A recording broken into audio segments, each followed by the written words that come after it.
The utilization of realist sculptures has evolved from the intent to promote a narrow set of ideals about the human physique to the facilitation of an inclusive and relatable representation of humanity. The Gay Liberation Monument is representative of this change, with its depiction of two gay couples incorporated into the public space of a park and inviting the public to consider themes such as equality and to relate to the affection depicted and the struggle it represents.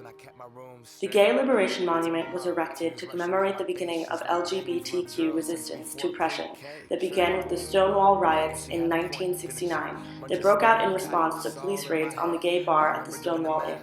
The monument was cast in 1980 by sculptor George Siegel and was dedicated in 1992 as a monument to commemorate the struggle of the LGBTQ community for equality.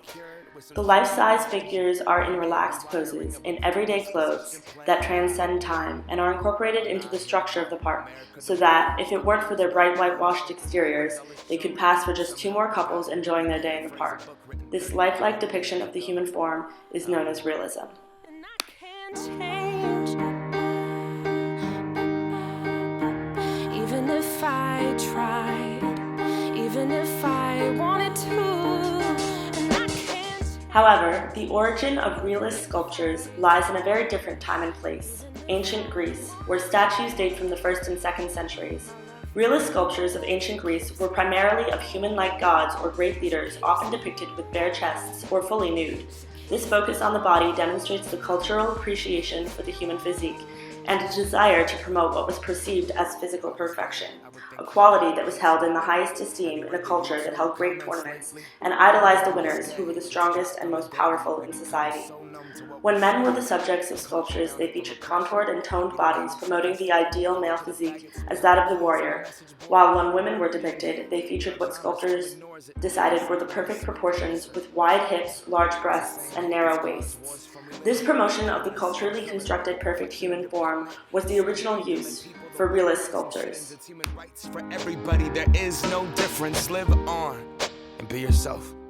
When I was at church, realism faded from popular use in sculpting until the fascist Nazi regime in Germany during the mid-20th century.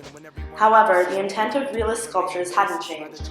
This promotion of a narrow set of values regarding physical characteristics was the goal of the artist Hitler commissioned to create these sculptures. Hitler wanted to promote the perfect Aryan race. He imagined he could create through genocide targeted at all those who did not look a certain way. And the realist sculptures created at this time in Germany featured able-bodied young men and women with Anglo-Saxon features. The representation of women as strong comrades in the cause is a divergence from Greek depictions of women. But the promotion of what this society perceived as perfection was the same. Those with the perfect body and features were glorified and made something that all in the society should strive for. Realist sculptures were a tool for spreading Nazi ideals during Hitler's regime in Germany.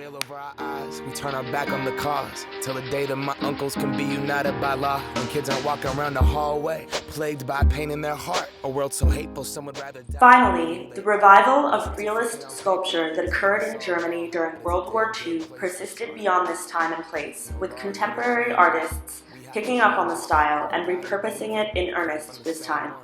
People of all colors and races were depicted, and, as in the Gay Liberation Monument, people of differing sexualities too. Realism had expanded to better embody its name by depicting not just a realistic image of one body type, but a realistic image of all types and identities. Such realist statues now tend to be placed in positions and locations where the public will encounter them naturally incorporated into the space, making the identity represented and the story it tells more relatable. She keeps me